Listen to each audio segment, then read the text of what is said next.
Assalamualaikum warahmatullahi wabarakatuh. Perkenalkan, saya Hanifah Lismanintias akan memaparkan tentang aksi nyata pada topik 5 mata kuliah Filosofi Pendidikan Indonesia. Tentang proyek perubahan atau change project, tentang pendidikan yang berpihak pada peserta didik dan memerdekakan peserta didik dalam pendidikan abad ke-21. Kasus yang saya angkat adalah pelajaran matematika umumnya memiliki stigma negatif di mata peserta didik, di mana matematika dianggap sulit dan memusingkan karena memiliki konsep yang abstrak. Sehingga diperlukan pembelajaran kontekstual untuk menghubungkan matematika dengan konteks sekitar. Hal tersebut bertujuan untuk membantu peserta didik memahami relevansi dan aplikasi nyata dari konsep-konsep matematika. Di samping sulit, pembelajaran yang monoton di dalam kelas menyebabkan minimnya motivasi belajar peserta didik, maka diperlukan model pembelajaran berbeda yang dapat meningkatkan motivasi peserta didik. Untuk itu, guru perlu memfasilitasi peserta didik belajar dengan model yang variatif dan sesuai kodrat alamnya dengan melibatkan lingkungan sekitar, sehingga memudahkan peserta didik dalam belajar dan membangun sendiri pengetahuan berdasarkan pengalaman belajarnya, serta pembelajaran menjadi lebih bermakna.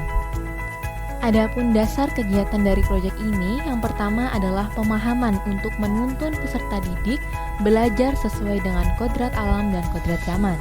Yang kedua, prinsip penerapan merdeka belajar yang didasari oleh pemikiran Ki Hajar Dewantara. Yang ketiga, pembentukan profil pelajar Pancasila. Dan yang keempat, pendidikan abad ke-21 yang mengintegrasikan antara pengetahuan, keterampilan, sikap, dan penguasaan terhadap teknologi.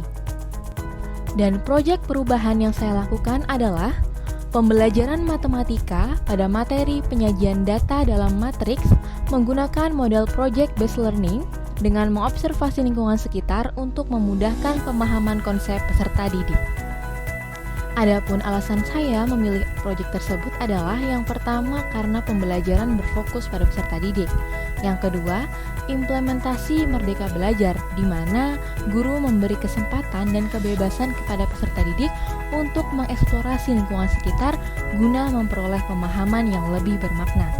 Selanjutnya, proyek ini juga dapat meningkatkan kemampuan 4C, yaitu critical thinking, collaboration, communication, and creativity.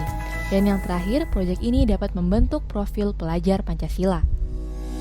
Adapun pihak-pihak yang terlibat adalah peserta didik kelas 11 TKIB dan mahasiswa PPL PPG Prajabatan, yaitu saya sendiri, serta guru pamong yang terlibat dalam penyusunan modul ajar.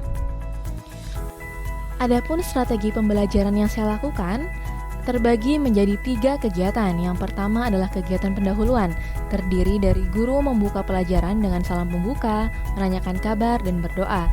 Dilanjutkan memeriksa kehadiran peserta didik. Selanjutnya menanyakan kesiapan fisik dan psikis peserta didik dalam mengawali kegiatan pembelajaran. Lalu guru menyampaikan tujuan pembelajaran. Selanjutnya melakukan apersepsi dengan tanya jawab tentang penyajian data. Selanjutnya menyampaikan manfaat mempelajari pelajaran yang akan dipelajari hari ini. Dan yang terakhir menyampaikan pertanyaan pemantik. Selanjutnya adalah kegiatan inti yang terdiri dari 6 sintaks PJBL. Yang pertama yaitu menentukan pertanyaan dasar, dimulai dengan guru menyampaikan contoh permasalahan pada slide PowerPoint. Kemudian peserta didik diberi kesempatan untuk memberikan tanggapan atau pertanyaan mengenai contoh yang dilampirkan. Selanjutnya, guru mengajukan pertanyaan kepada peserta didik mengenai permasalahan apa selain pada contoh yang kira-kira dapat disajikan menggunakan matriks, di mana pertanyaan-pertanyaan nanti yang akan dipakai peserta didik sebagai objek penelitiannya atau objek proyeknya. Langkah kedua adalah mendesain perencanaan proyek, di mana guru memberikan kesempatan kepada peserta didik untuk memberikan jawaban dan mencatat setiap jawaban dari peserta didik. Selanjutnya, guru membentuk kelompok peserta didik secara acak, lalu setiap kelompok berkumpul dengan temannya masing-masing. Lalu setiap kelompok mendapatkan LKPD dan bahan ajar, dan akhirnya setiap kelompok merencanakan langkah-langkah permasalahan pemecahan masalah apa yang akan dilakukan. Langkah ketiga adalah menyusun jadwal penyelesaian proyek. di mana di sini guru menyampaikan jadwal mengenai pelaksanaan proyek meliputi waktu pencarian data, analisis data, dan presentasi hasil. Dan guru memastikan seluruh peserta didik memahami tugas yang diberikan. Langkah keempat adalah monitoring peserta didik dan kemajuan proyek. Peserta didik bekerja sama dalam kelompok untuk menyelesaikan tugas dan guru memonitor kemajuan proyek setiap kelompok. Kemudian peserta didik diberikan kesempatan untuk bertanya apabila ada hal yang dibingungkan atau terkait kendala yang terjadi. Sintak kelima yaitu penilaian hasil belajar, di mana guru mempersilahkan setiap kelompok untuk mempresentasikan hasil kerjanya di depan kelas. Lalu kelompok akan mempresentasikannya dan kelompok penyimak dipersilahkan untuk memberikan tanggapan mengenai hasil yang disampaikan, bisa tanya jawab, ataupun memberikan tambahan informasi. Sintaks terakhir adalah evaluasi pengalaman, di mana guru dan peserta didik melakukan evaluasi bersama terhadap pemecahan masalah, dan guru tidak lupa untuk memberikan apresiasi atas partisipasi dari semua peserta didik. Yang terakhir adalah kegiatan penutup, dimulai dengan peserta didik membuat kesimpulan terhadap materi sesuai dengan proses pembelajaran yang dilakukan dan dibimbing oleh guru. Selanjutnya, peserta didik melakukan tes evaluasi. Lalu peserta didik dan guru melakukan refleksi pembelajaran. Lalu guru menyampaikan rencana tindak lanjut pembelajaran. Dan yang terakhir, guru menutup pertemuan dengan doa dan salam. Berikut adalah dokumentasi proyek perubahan yang telah dilakukan.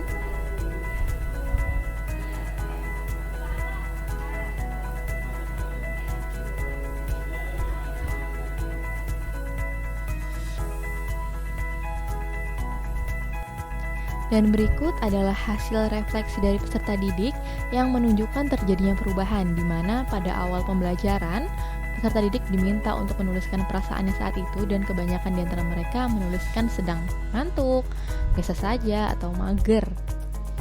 Dan pada akhir pembelajaran, ketika diminta untuk menyampaikan bagaimana pembelajaran hari ini, mereka berkata bahwa pelajarannya gampang dan menyenangkan, sehingga pembelajaran mereka lebih bermakna dan dapat dipahami. Sekian pemaparan dari saya, semoga bermanfaat. Terima kasih. Wassalamualaikum warahmatullahi wabarakatuh.